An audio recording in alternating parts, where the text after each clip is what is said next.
ପିଲାମାନଙ୍କ ଭିତରେ ବହୁତ ଶଙ୍କା ଯେ ସେମାନେ ବ୍ୟସ୍ତ ବିବ୍ରତ ହେଇସାରିଲେଣି ଯେ କେବେ ଆସିବ +3 ନାମ ଲେଖାର ପ୍ରଥମ ସିଲେକ୍ସନ୍।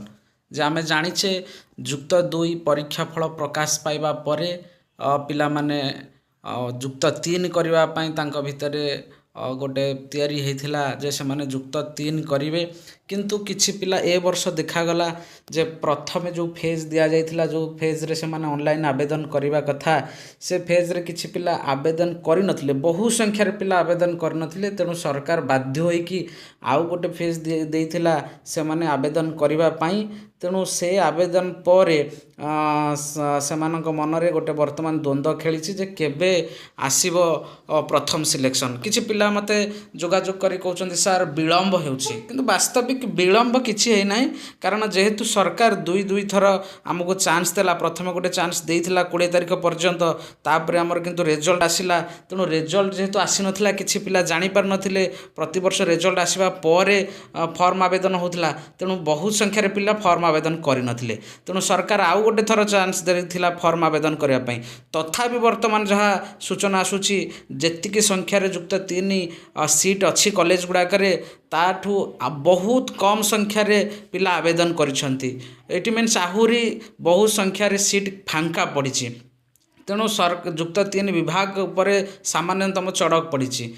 କାରଣ ଏ ବର୍ଷ ଅନ୍ୟାନ୍ୟ ବିଭାଗ ଆଡ଼କୁ ପିଲାଙ୍କର ମନ ବଳିଛି। ନର୍ସିଂ ପାଇଁ ପିଲାଙ୍କ ମନରେ ବହୁତ ଆଗ୍ରହ ହେଇଛି, ଇଣ୍ଟିଗ୍ରେଟେଡ୍ ବିଏଡ଼୍ ପାଇଁ ପିଲାଙ୍କ ମନରେ ଆଗ୍ରହ ହେଇଛି, ଟେକ୍ନିକାଲ କୋର୍ସ ପାଇଁ ଆଗ୍ରହ ହେଇଛି। ତେଣୁ ପିଲାମାନେ ଯୁକ୍ତ 3ରୁ ସାମାନ୍ୟତମ ମୁହଁ ଫେରାଇଛନ୍ତି।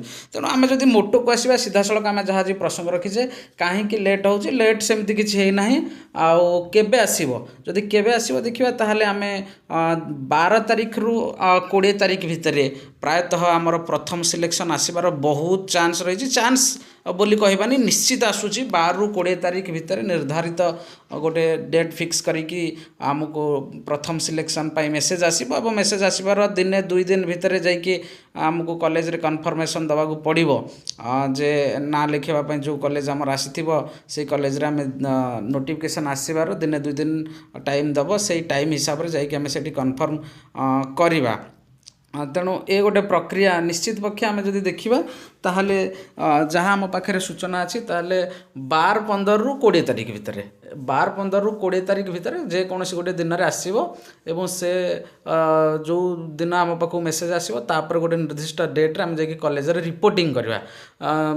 ତେଣୁ ଏ ପ୍ରକ୍ରିୟା ରହିଛି। ତେଣୁ ପିଲାମାନେ ଆଉ ଧୈର୍ଯ୍ୟ ହରା ହୁଅନ୍ତୁ ନାହିଁ। ନିଶ୍ଚିତ ପକ୍ଷେ ପ୍ରଥମ ସିଲେକ୍ସନ୍ ଆମର 15ରୁ 20 ତାରିଖ ଭିତରେ ଆସିବ। ଅନ୍ୟମାନେ ଯାହା କହୁଛନ୍ତି ସେଥିରେ ବିଶ୍ୱାସକୁ ନେବା ଆବଶ୍ୟକ ନାହିଁ। କାରଣ ଅନେକ କହୁଛନ୍ତି ଆଜି ଆସିବ, କାଲି ଆସିବ। ତେଣୁ ଆଜି ଆସିବ, କାଲି ଆସିବ, ସେଇଥିରେ ଆମର କ'ଣ ଯାଉଛି, ଆମକୁ ତ ଆସିଲେ ମେସେଜ୍ ଆସିବ ନା। ତେଣୁ ନିଶ୍ଚିତ ପକ୍ଷେ 15ରୁ 20 ତାରିଖ ଭିତରେ ଆମର ପ୍ରଥମ ସିଲେକ୍ସନ୍ ମେରିଟ୍ ଲିଷ୍ଟ ଆସିବ।